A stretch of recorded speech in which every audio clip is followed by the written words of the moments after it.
So today we're here to look at standing waves, which is something you actually saw in lab last week with the waves on a string lab. But we're going to look at some of the theory that goes in behind it. And here's a definition of standing waves, and there's a lot of components that have to go together to create standing waves. So I want to go through each one of these components and talk about it a little bit.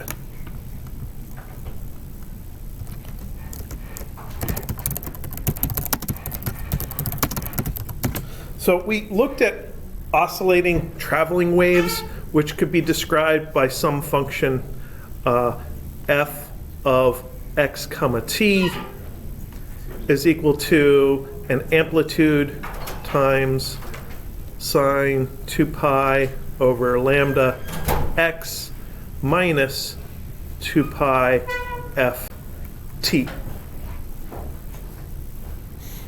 So that's a function of both position and space. And there's some important parameters in there. The wavelength, which is lambda, is the repeat distance. So when you move down a photograph or down in actual real space by a distance lambda, this term increases by 2 pi, which makes the sine function repeat itself, because the sine function repeats every 2 pi. And then we have the frequency, which is f is 1 over capital T, and capital T is called the period.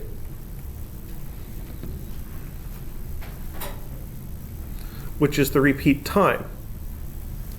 So when you move into the future by a time capital T, then f times capital T increases by 1, which makes this term inside the sine increase by 2 pi, which makes the sine function repeat itself.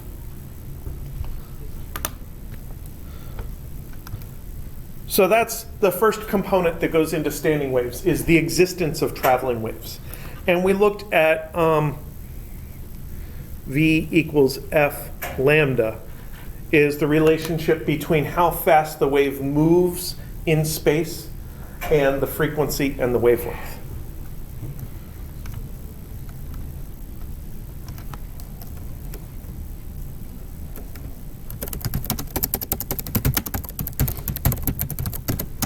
Now there's a principle in differential equations called the superposition principle.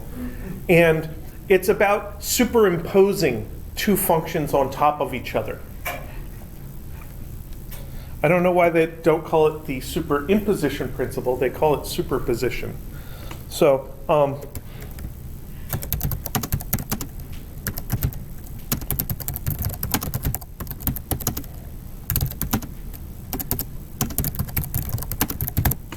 the basic idea is that you can add wave functions and the result is still a solution to whatever equation generates the waves in the first place. So if you have two different sine functions that are both allowed waves and you add them together, the combination of those is also an allowed wave.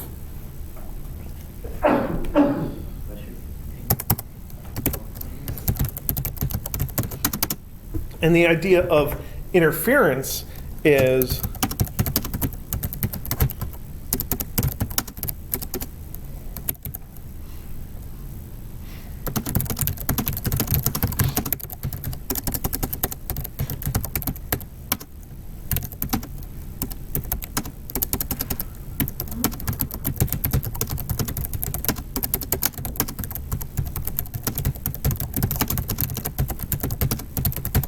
when you add two sine waves, if they're of the same frequency, you can actually get a combination that looks like the addition or subtraction of their amplitudes, depending on exactly how the sine waves are oriented with respect to each other. So I have a couple of visuals to show what those things look like. And if we look up here, so this is the superposition page on Dan Russell's Waves website. Here we see two waves. They're not sine waves, they're just single pulses. They look like bell-shaped curves. They're probably Gaussian waves. Yes, it says Gaussian waves. Coming in from opposite sides. And when they overlap, you still see the individual waves, the dashed lines, that are the exact same height they were before and the exact same shape. And they just go right through each other. But the overall effect that we get to see from the outside is the total of the two. So the peaks add and produce a peak that is the sum of the two individual peaks. And it's pretty easy to understand what's happening when you have two well-defined Gaussians like that. What gets a little more confusing is when the two waves are sine waves. So here is a fixed sine wave and a shifting sine wave. And you can see that the result of adding these two waves is another sine wave with the exact same frequency, so the distance between the peaks is the same. This could be a graph in time, it could be a graph in distance, so we could be seeing the wavelength stretched out, or we could be seeing the period stretched out. But when this peak lines up under that peak, it forms a total sine wave that is bigger. And when this peak lines up under that trough right now, we see a total sine wave that is smaller. So the result that you get out of adding these two sine waves depends on exactly how far shifted this second wave is with respect to the first one.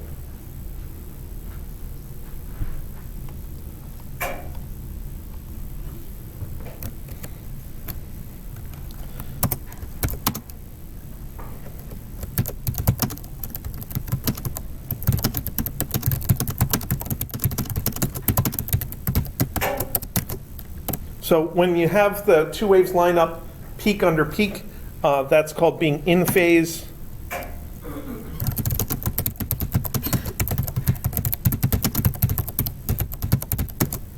And it produces constructive interference. The two waves literally add. You see something that is the total amplitude.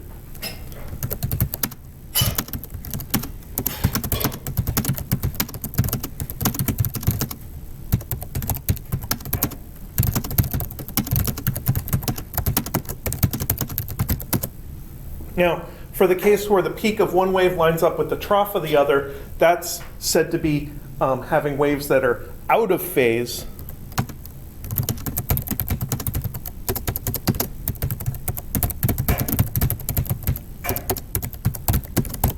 And that produces destructive interference.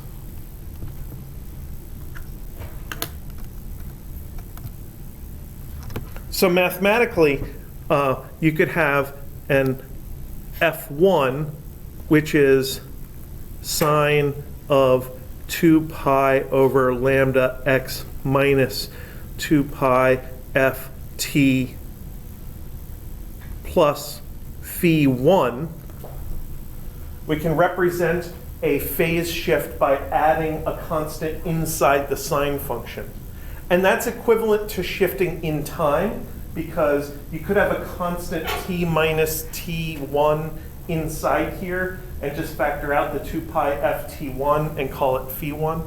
Or it could also be a shift in space. You could have an x minus x1 here, which would shift your function sideways in space, and then take the 2 pi x1 over lambda and group that together and call it phi1. So that phase constant can accommodate a shift in time or space. And then our F2 function is sine 2 pi over lambda x minus 2 pi ft plus phi2. And delta phi is phi2 minus phi1. So that is what we mean by a phase difference. If one wave is shifted with respect to the other by a different amount, and a shift of 2 pi brings a sine wave all the way across to the point where it looks just like itself again. If delta phi is equal to 0, 2 pi, 4 pi, ... then that is in phase. Whereas if delta phi is equal to pi, 3 pi, 5 pi, etc., that's our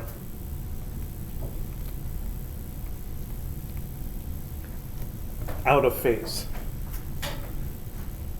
Producing the in phase would produce the constructive interference of our two waves, and the out of phase would produce the destructive interference. So far, we have the idea of waves that can move, and we have the idea of combining two waves to produce a total wave, which can be bigger or smaller depending on the relative phases.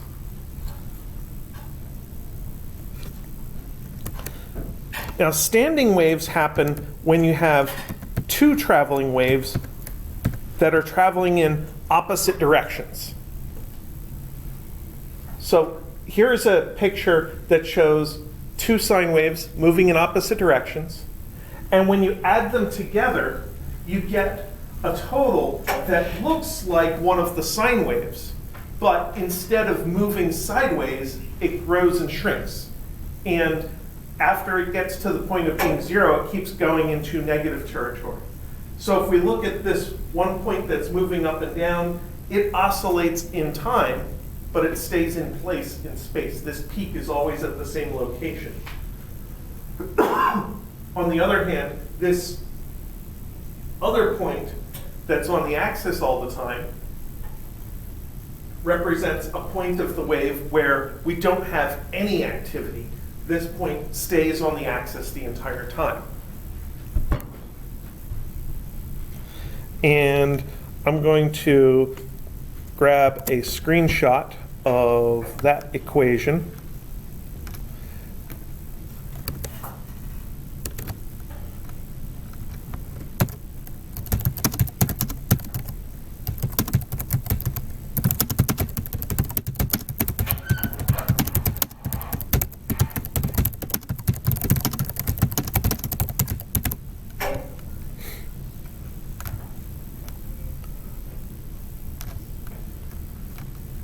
And put that equation in right there. So in order to generate mathematically a wave traveling in the opposite direction, all we have to do is switch the sign on the time term. So that makes the mathematical function behave as if time is going backwards. So the one wave has 2 pi over lambda x minus 2 pi f t, and the other wave has 2 pi over lambda x plus 2 pi ft. And they're grouping the 2 pi f together and calling it omega. They're grouping the 2 pi divided by lambda together and calling it k. That's a fairly common abbreviation for waves. It's called the wave number. Yeah, it's called the wave number. Or the wave vector is a better thing to call it. K is the wave vector. And when you mathematically add these two waves together, it's equivalent to a separate sine and cosine that instead of being added are multiplied. And that's true because of some of the trig identities that I know that you don't care about, mainly because I know that I don't care about them. So we're not going to go into the details of that, but the important thing is that now we have a modulation in space of an oscillation in time. So having a sine or a cosine that only depends on time is an oscillation. And when you multiply that by something up front, that depends on space, that is modulating that oscillation. It is adjusting the amplitude and giving it a different amplitude at different points. And there are points here where that sine function, the modulation function, is equal to 0. So those are the points where we don't see any oscillation.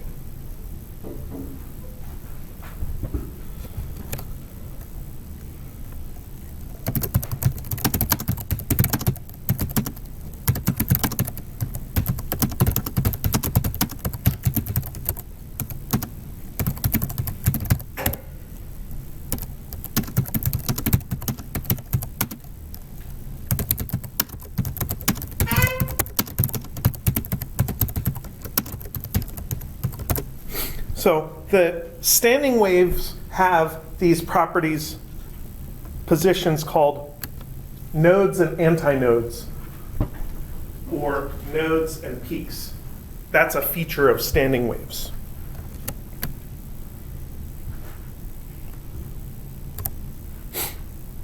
So that idea of taking two traveling waves and throwing them at each other from opposite directions, that is an important contribution toward what creates the resonant standing waves that you saw on the string in lab last week. Now, you could set up two wave generators at opposite ends of a region and literally generate two waves that go toward each other. But it's much easier to have the same wave interfere with itself. Because once you send out a wave, it just keeps going for a long, long time. All you have to do to get it to interfere with itself is reflect it. So that brings up another aspect that goes into resonant standing waves, which is reflection.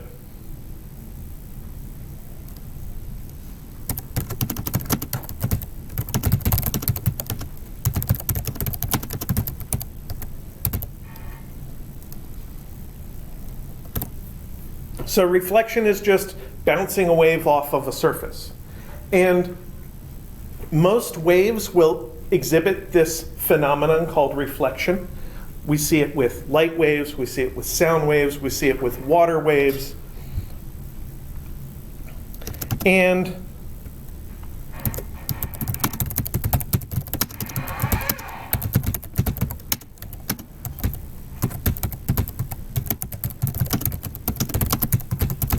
basically what happens during reflection is a wave ends up generating a copy of itself going in the opposite direction.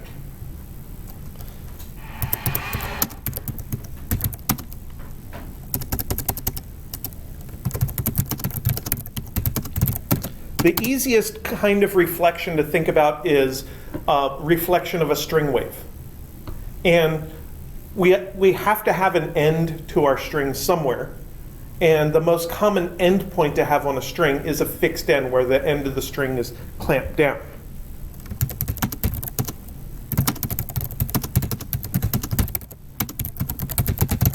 And that end that is clamped in place has to have zero displacement.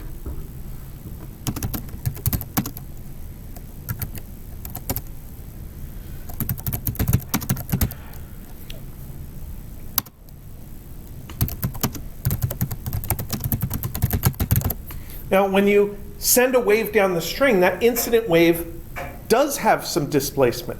So I have another animation here, the wave on a string animation. Let's reset that.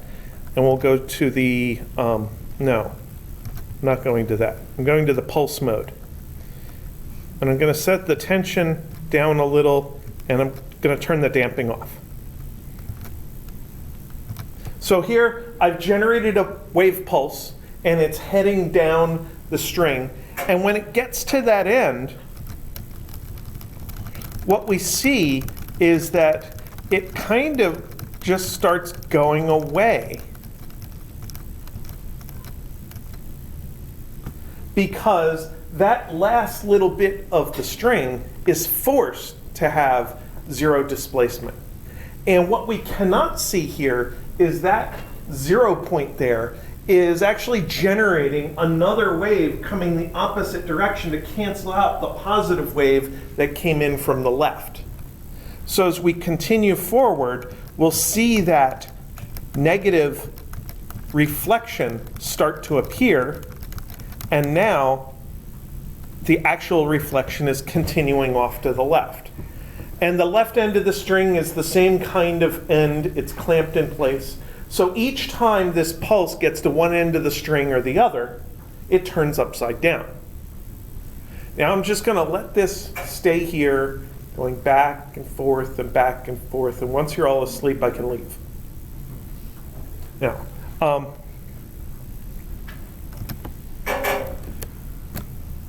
so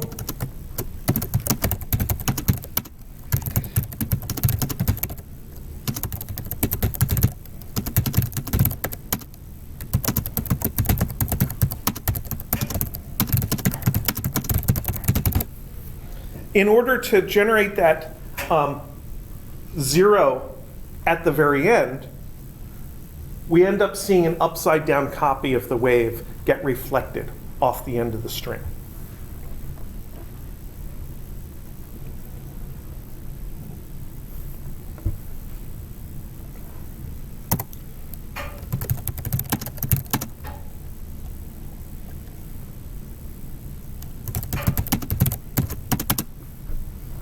Now, the opposite of a fixed end is a loose end to the string.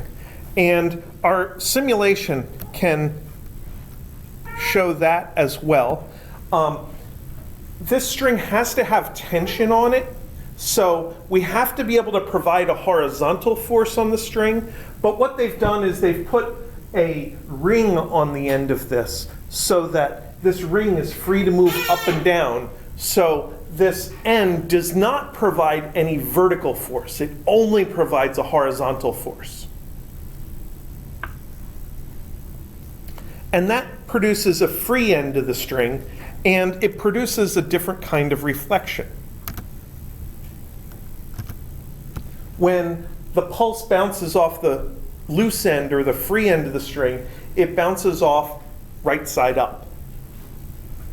And then it's going to go back to the left and turn upside down and come back here and bounce and maintain its orientation. So every time it hits the loose end, it maintains its orientation. Every time it hits the fixed end, it flips upside down.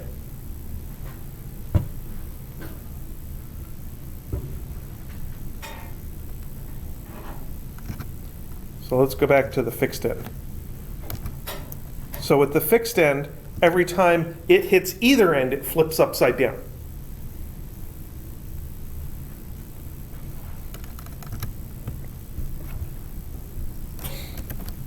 So let's summarize what we saw with the loose end.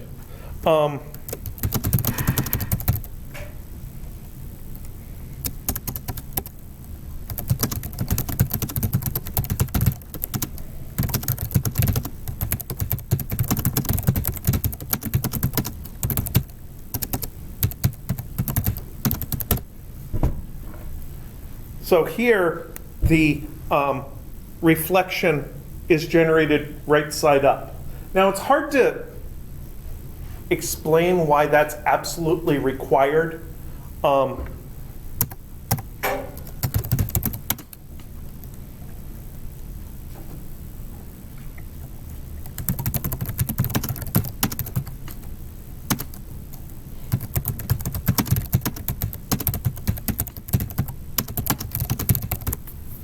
The oscillating waves have variables that are, I think the word is conjugates of each other, which basically means when one variable is hitting its peak, the other variable is hitting its node. And when the first variable is hitting its node, the other variable is hitting its peak.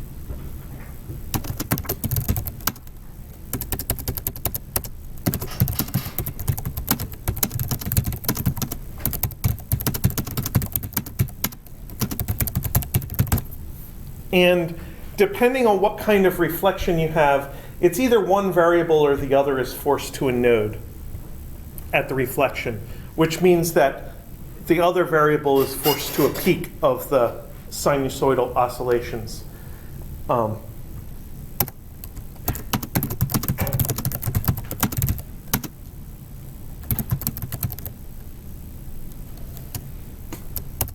In sound waves, the variables are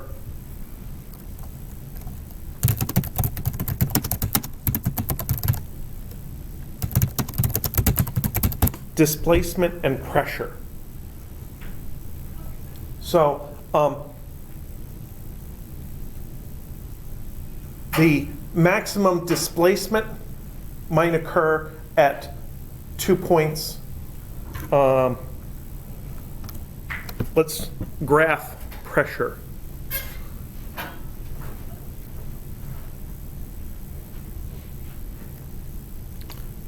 It's much easier to see if I do a real graph instead of,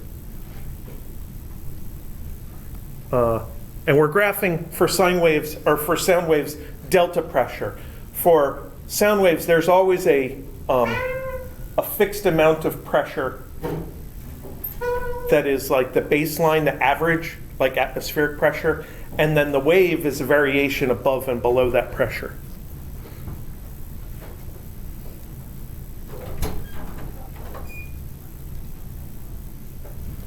So at the high pressure regions, we basically are having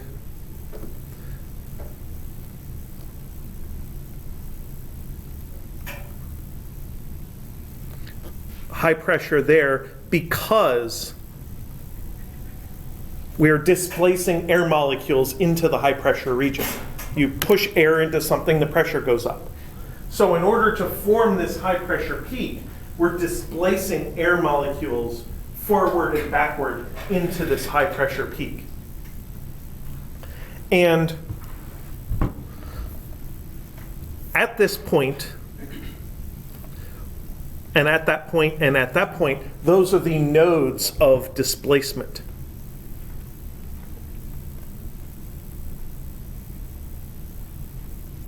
And this is a negative lobe, and this is a positive lobe, and this is a negative lobe, etc. So on the back side of the high pressure region, we have displacement in the forward direction in order to form that high pressure region. And on the front side of the high pressure region, we have displacement backward in the negative direction in order to form the high pressure region. So those two sine waves, the red one and the blue one, are slightly out of phase with each other by a quarter of a cycle. Wherever the peaks of the red one occur, that's where the nodes of the blue one are, whether they're positive peaks or negative peaks. And then at the nodes of the pressure sine wave, that's where the positive and negative peaks of the displacement sine waves are.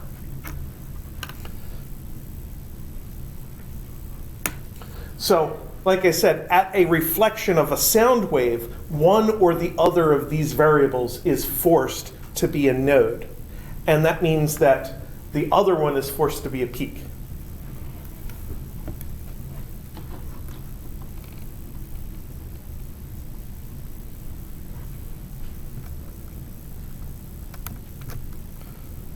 So putting this all together,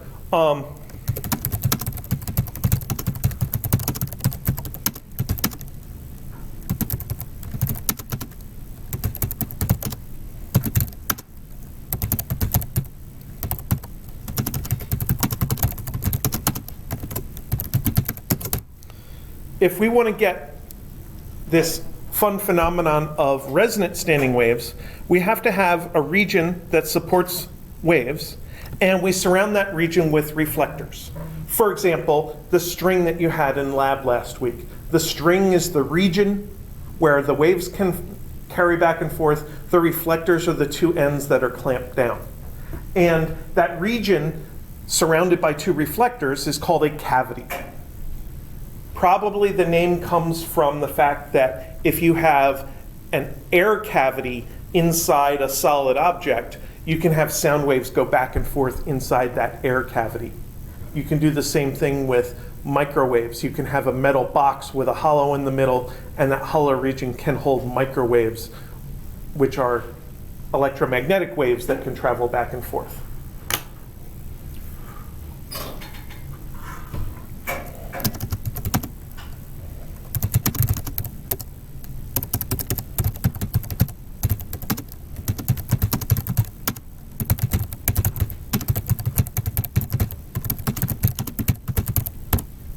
Now, in order to get resonance, we have to have a wave that interferes constructively with itself. Now, let's look first at the case of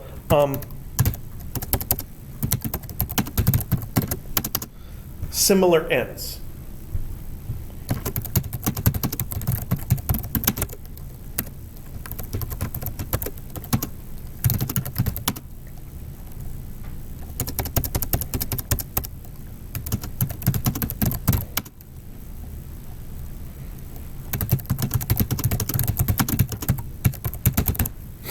So if you have a cavity with similar ends, for instance, this string with two clamped ends, and you send a pulse back and forth down that cavity, then after one full round trip, that is 2 times the length of the string, it gets back to exactly where it started.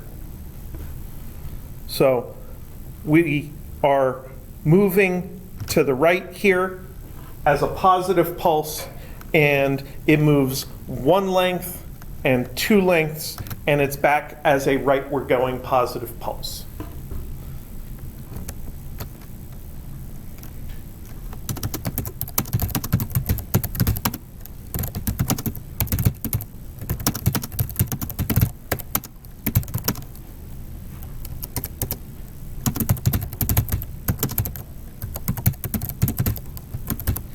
And we need that to be a point where the sine wave looks identical. So let's look at a graph of a sine wave. So here's our f of x, and it goes up, then down, then up, then down, then up. So we have here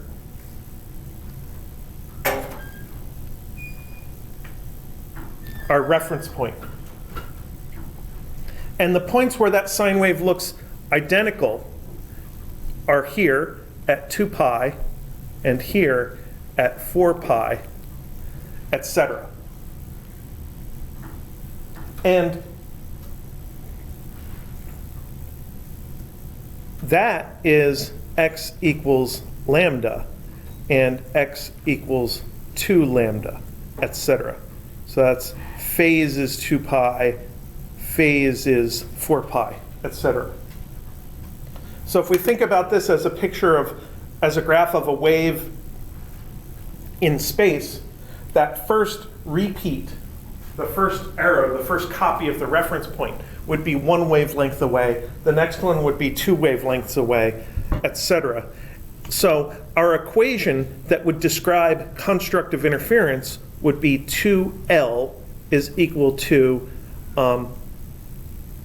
n lambda, where n equals not 0, but 1, 2, 3, ...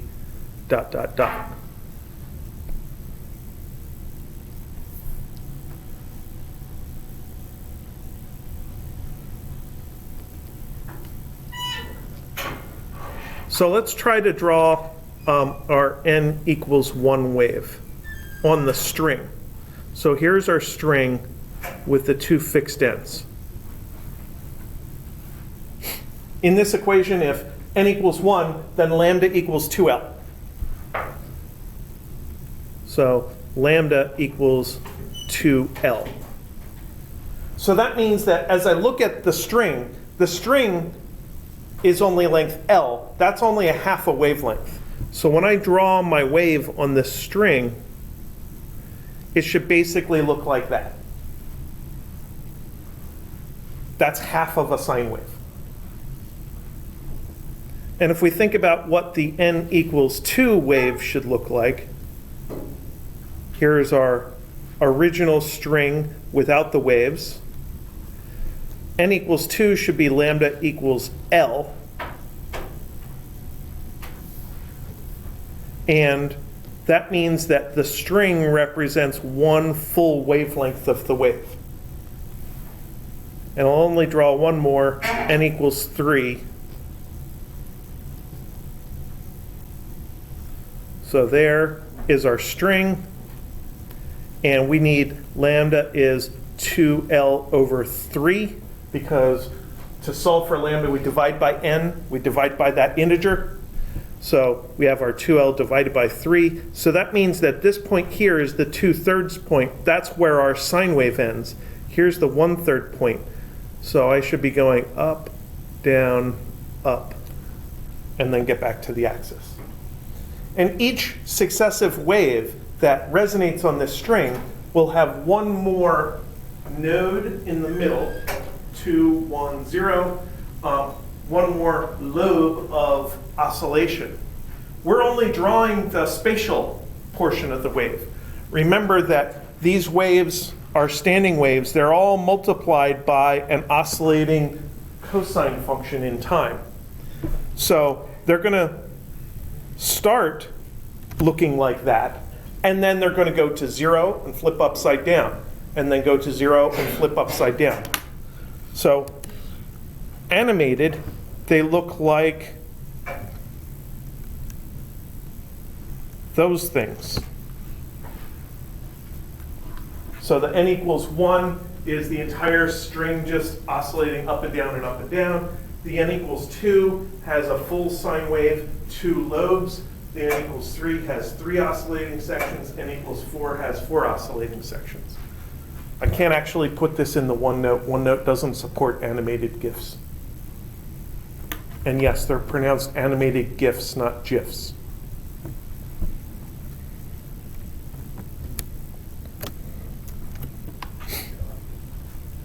What's that?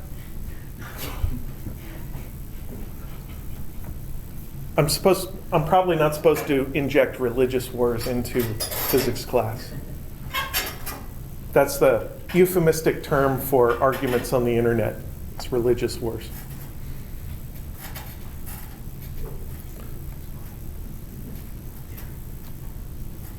So in general, our lambda is 2L over some integer. And you could group that 2L together and call it lambda 1.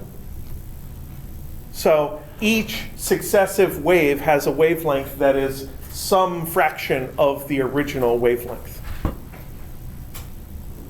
Now we're often concerned with frequency. Remember, V equals F lambda. So F is V over lambda, which is V over lambda 1 times n. And often we call this F1 times n.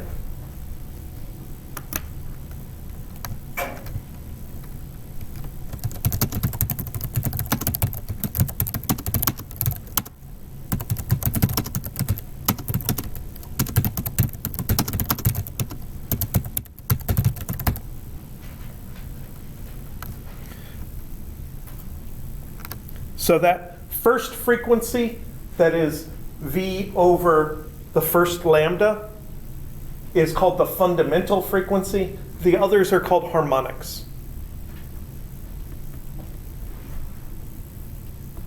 And with this cavity where both ends are similar, for instance, both ends are fixed in place, we end up with every single harmonic of the original resonant frequency.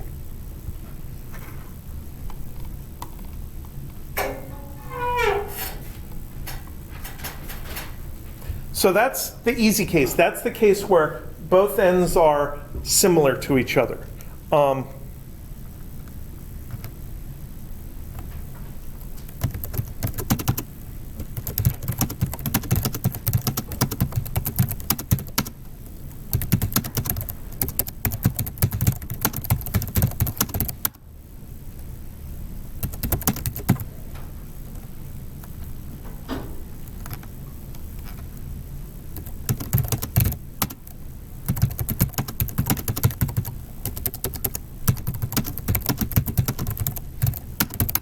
I need a mass per unit length.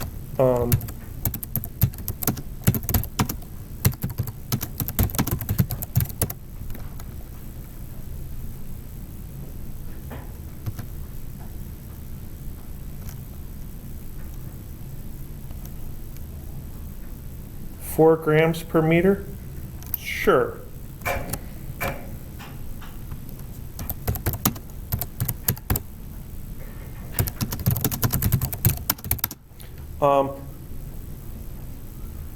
How far apart are my fingers? That's a meter, that's 0.9 meters.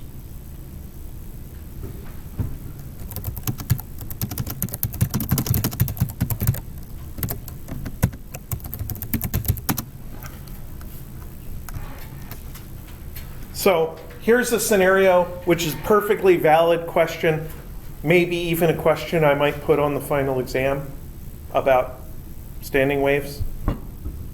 So the first thing that we can do with this is say that lambda 1 is equal to 2L.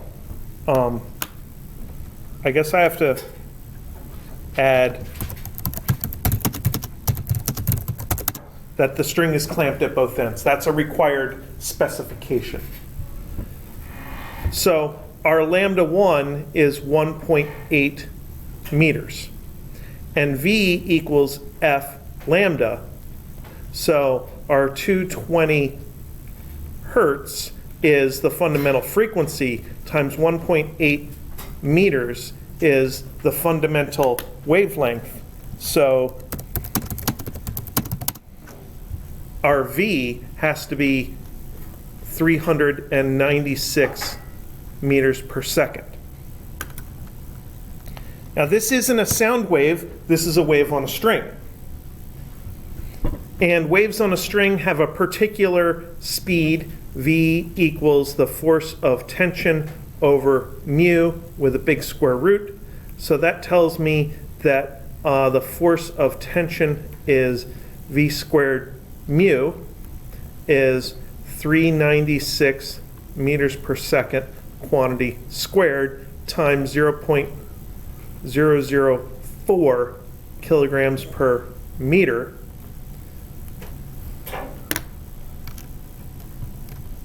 Do you have a tension force yet?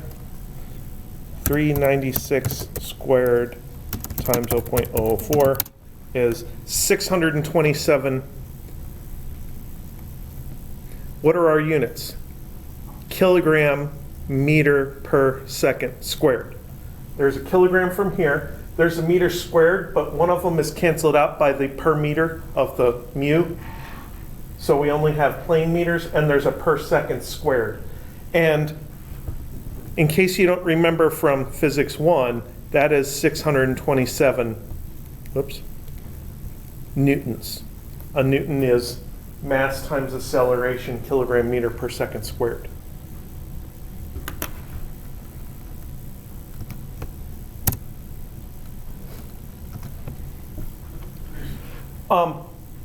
If you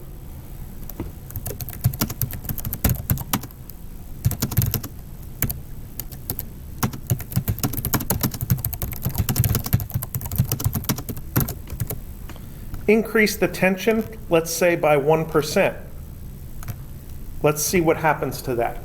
So a 1% increase of the tension force is going to mean the force of tension is going to be 633.27 newtons. I'm going to try to do this accurately. And then the V is the square root of force tension over mu. So the square root of 633.27 over 0.004 is equal to 397.89.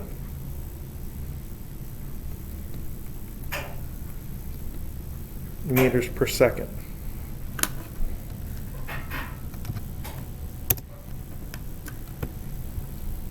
So our delta V is 397.89 minus, what's wrong with you? 396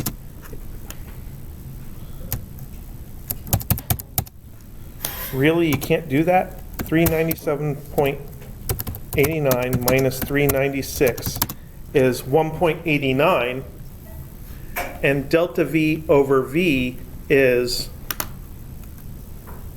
1.89 over 396 is 0.5%.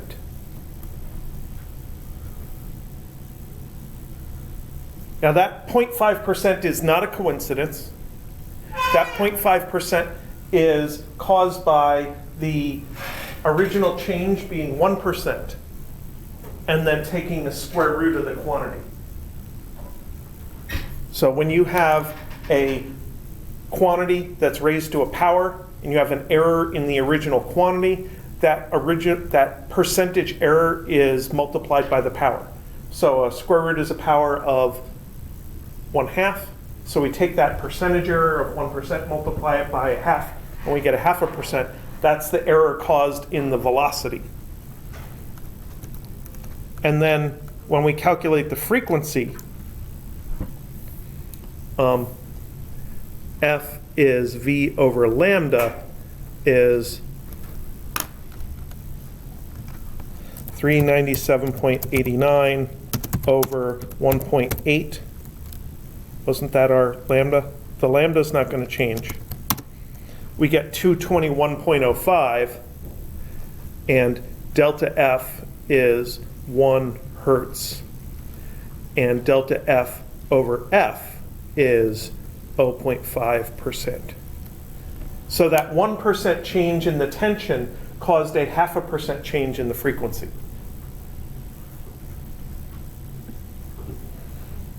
But it did not change the wavelength because it did not change the length of the wire. Because metal wires don't really change their size very much when you change the tension on them. They stretch a tiny bit, but not very much. So all of that was about a string where both ends were clamped down, and standing waves where both ends of the cavity have the same kind of reflection. In the case of string clamped at both ends, both reflections are inverting reflections.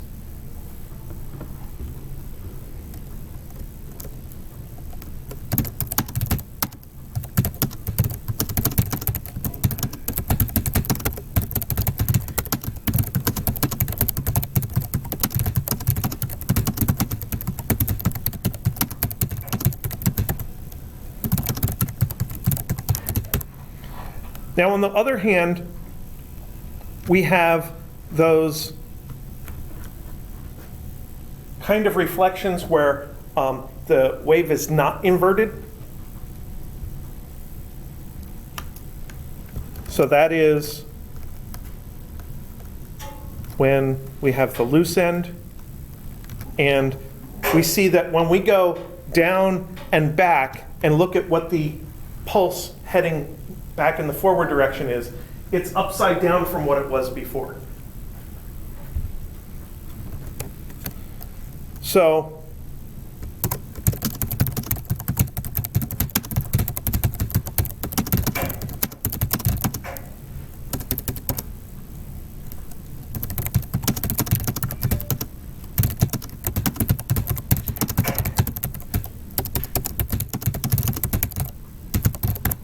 in order to find our constructive interference, we need to find parts of the wave that are inverted.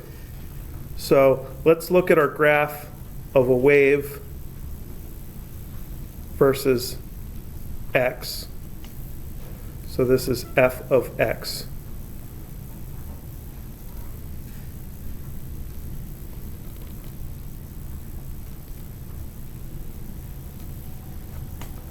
So here's our reference.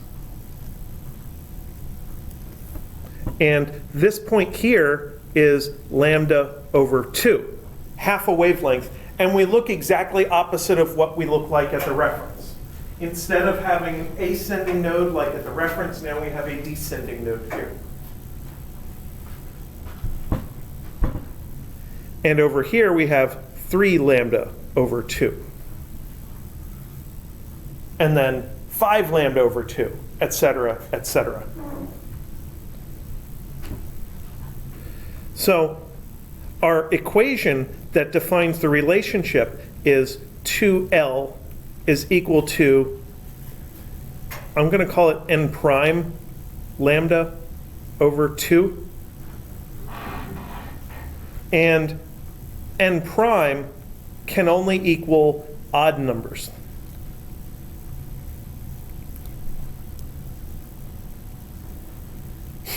And if our wave has a wavelength that fits it into the cavity so that after going down and back, you are at the exact opposite of what you were at the beginning of the wave, then our wave is going to add to itself constructively. And that only happens at the odd, at the odd half wavelengths. And usually people take this equation and multiply it both sides by 2 and say 4L is equal to n prime lambda. With the same requirement on the n prime, that it's only odd numbers, not every integer.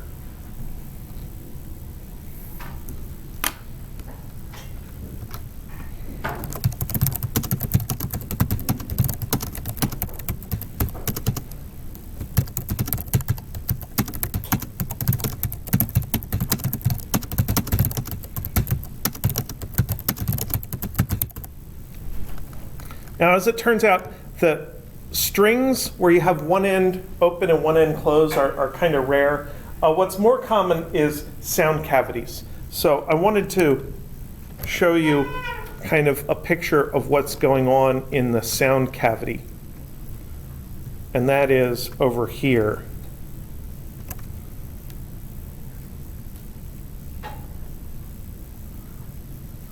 So if we have a tube that's closed at one end, such as a bottle. I'm sure most of you have blown air across the top of a bottle at some point and you hear that whistling sound that comes out. So the upper end of that tube is open to the atmosphere, the lower end is closed. And if we look at how much the air molecules are displaced inside that bottle, the ones that are down against the bottom end that's closed off don't get to move. They're kind of stuck against the bottom end. They stretch a little, but the ones that are actually at the bottom end don't move. The ones that are at the top end are free to move back and forth as much as they want. So that ends up being an antinode of the oscillation at the open end of the bottle and a node of the displacement oscillation at the closed end of the bottle. But like I mentioned, with sound waves, there is this conjugate variable to the displacement, which is the pressure. And at the closed end, the bottom of the bottle, the pressure can do whatever it wants. You can make the pressure in a closed tank large just by putting more air in it. You can make the pressure small by taking air out. So this pressure is allowed to vary back and forth and back and forth. But at the open end of the bottle, that's the end that's touching the atmosphere. And in the atmosphere, the pressure just is some value. It's like 15 psi or 101.325 kilopascals. Yes, I took chemistry also. So at the open end, that's where the pressure wave is clamped down to be a node. And the oscillations that you can fit inside this tube start off with the one where the length of the tube is a quarter of a wavelength. That's the same as my equation that I wrote over here, that the 2 times the length is n lambda over 2. So take n equals 1, solve for L, and you get L equals lambda over 4. But the second one has 3 times as much wave in there. So instead of being 1/4 of a wave that fits in here, it's 3/4 of a wave that fits in the tube. And then the next one has 5/4, and the next one has 7/4, etc. And what that does to the wavelength isn't quite as interesting as what it does to the frequency. The frequency is the velocity of waves inside the cavity divided by the wavelength. This wavelength is 4L, so this frequency is V over 4L. This one is 3V over 4L. This one is 5V over 4L. So each frequency is still a multiple of the fundamental frequency, but you only get the odd multiples. You don't get every multiple.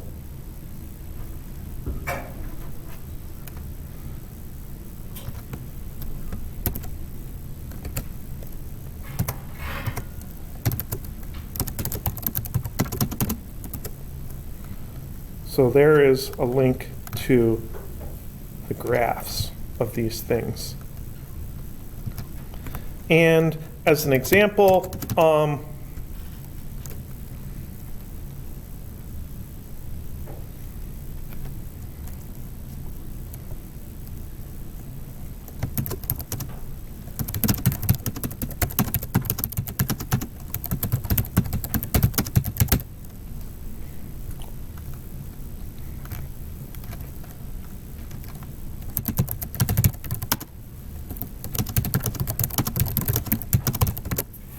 let's say you wanted to build a tube, you wanted to cut off a piece of pipe that'll resonate at 220 hertz. 220 hertz is a pretty common frequency. Most orchestras these days are tuned so that the note A is 440 hertz, so this is an A 1 octave down, which is half of 440. So we're looking for lambda is V over F is 340 meters per second. We just throw a speed of sound in there, 220 hertz, and we get 340 over 220 is 1.546 meters, and that is 4 L's.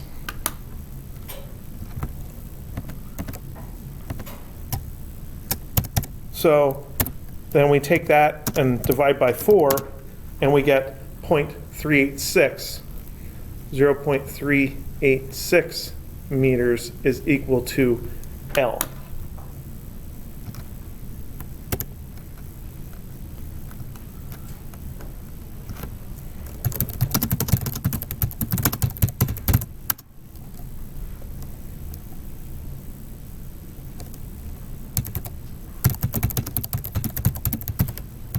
One thing we sometimes think about is the spacing between harmonic frequencies, because we don't always have access to the very bottom harmonics. Sometimes we have access to the difference in frequency between harmonics.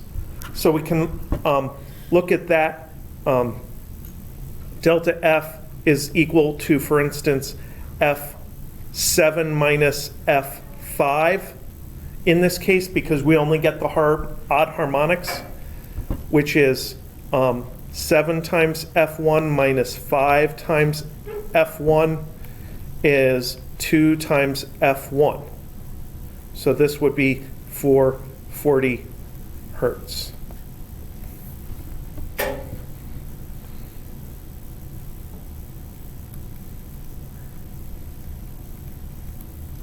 So when we have different ends, our lambda 1 is 4L. So our F1 is V over 4L. And our delta F is 2, F1 is V over 2L. Compare that to same ends, where lambda 1 is 2L.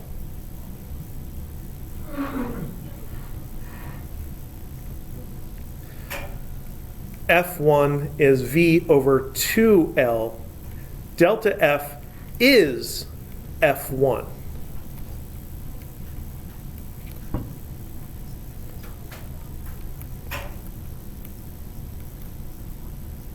Because with the same ends, we didn't get just odd harmonics, we got every single harmonic. We got the original fundamental frequency, double it, triple it, quad it, etc. So the difference between neighboring frequencies is just the original frequency, which is V over 2L. So as kind of a neat coincidence, our frequency spacing is actually the same, whether we have the open-closed tube or the open-open tube.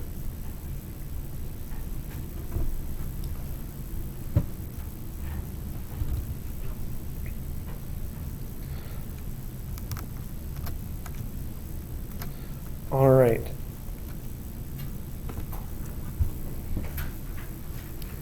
I guess I should put F equals N F1 over there, and F equals N prime F1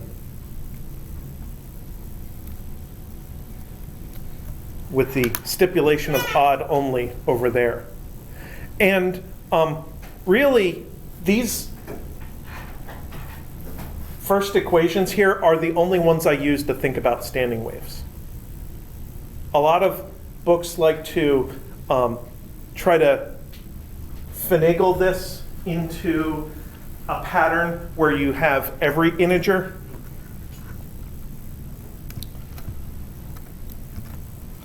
So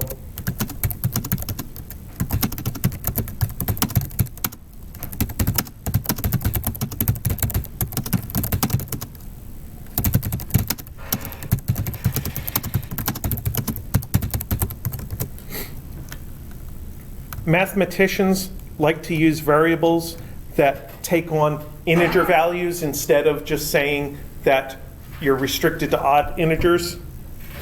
So if we have n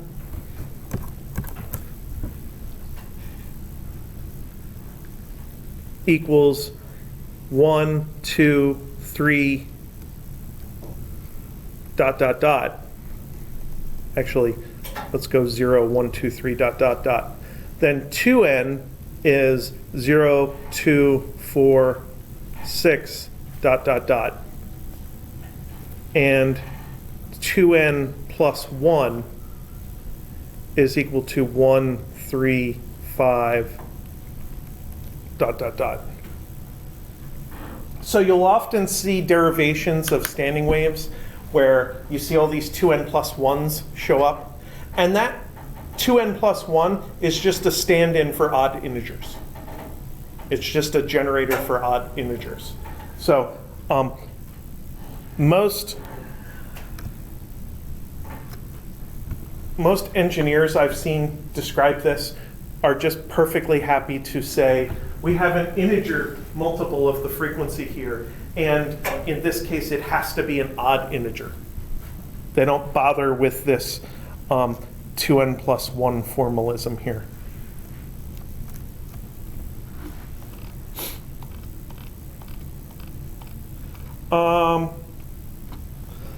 Let's do one more quick calculation.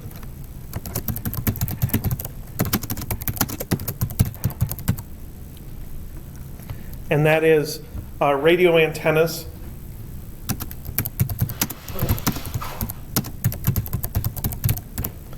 They often use a quarter wavelength, and here is an antenna, and this end is the free end where the current is equal to 0, but the voltage can be whatever. And this is the feed point, where I is an antinode. So this antenna is exactly like the pipe that is open on one end and closed on the other end. It supports reflections of a signal back and forth, but it has different kinds of reflections at the two ends. One where the is restricted to 0. And I looked up a lambda equals, for a f equals 4 megahertz. The length is supposed to be 17.83 meters. So we can use that to calculate the speed of waves on this antenna. And if we take the L, we can calculate lambda is 4L because it has the different ends. It has a wavelength, the length is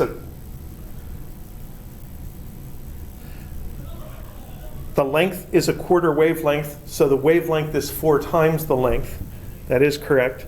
That is 71.32 meters. That's the wavelength of these waves on the wire, not the wavelength in air. But these waves will have the same frequency in air as they have on the wire. And then V equals F lambda turns out to be 285.6 meters times 10 to the 6th meters per second. For comparison, C is 300 times 10 to the 6th meters per second. So that tells us that